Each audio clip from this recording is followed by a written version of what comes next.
Welcome to the Coffee Clutch, a social gathering for good conversation over a cup of coffee. Grab yours. Let's get started. Now, today's old saying is one that we've all heard, and as I mentioned in the header on YouTube, I asked, what does Catholicism, football, and professionalism all have in common? And it's that old saying that tells us no pain, no gain. That's not just for sports.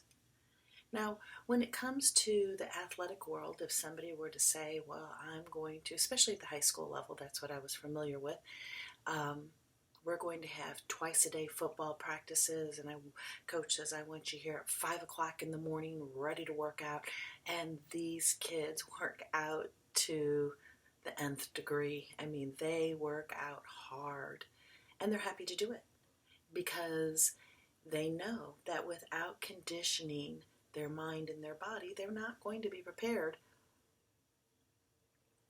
for the big game. And that end game is important to them. That victory is important to them. Same thing goes with any professional endeavor that you might have, whether you want to be that you're an aspiring actor or actress or a singer or an architect or an attorney, a doctor, whatever it is you choose to be. Maybe you're in the trades. Maybe it doesn't have to be a professional position in the trades where you're the electrician, the plumber. At the end of the day, whatever it is, if you want to be good at it, you have to put in the time. And sometimes putting in that time is painful. It may not be physically painful, but it's oftentimes mentally painful. You have to put in the time to get better, to become really good at what you do. And there's nothing different with our own faith life.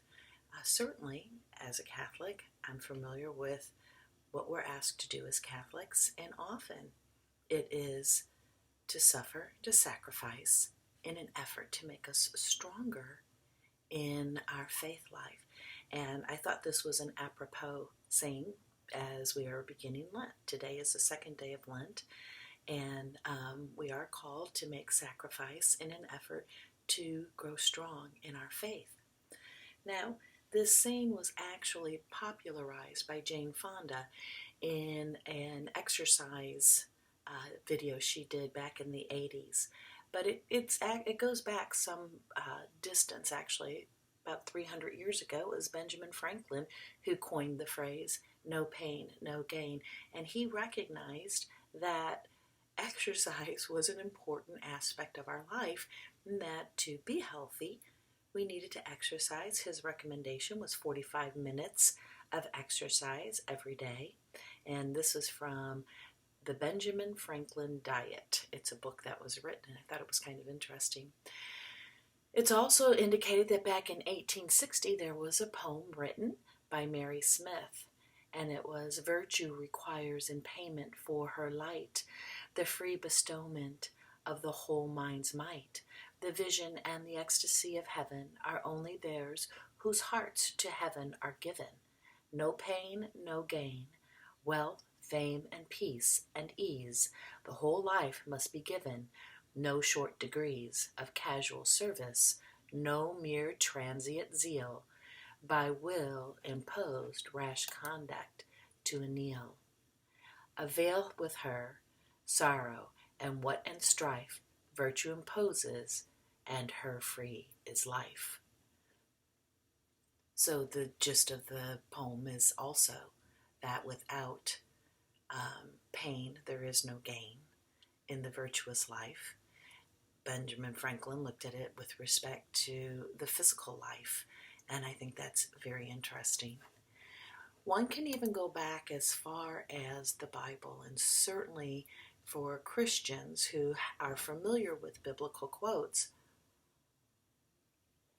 and obviously Christ's life was one of sacrifice and death on the cross.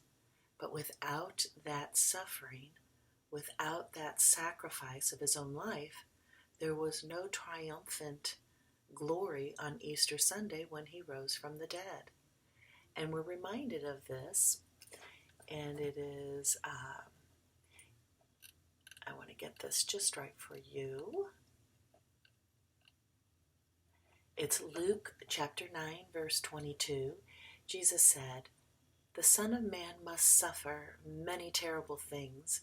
He will be rejected by the elders, the leading priests, and the teachers of religious law. He will be killed, but on the third day he will be raised from the dead." And that is that same message, that without suffering, without pain, there is no gain, there's no glory, there's no resurrection. And I like this old saying because I like the way it actually is apropos of both our spiritual life and our physical life. And what another interesting thing that I have seen over the years is if you're talking to somebody who isn't Christian, doesn't understand the idea of picking up your cross and carrying it, the Christian knows that their life will be filled with some suffering, and that suffering can be sacrificed to God.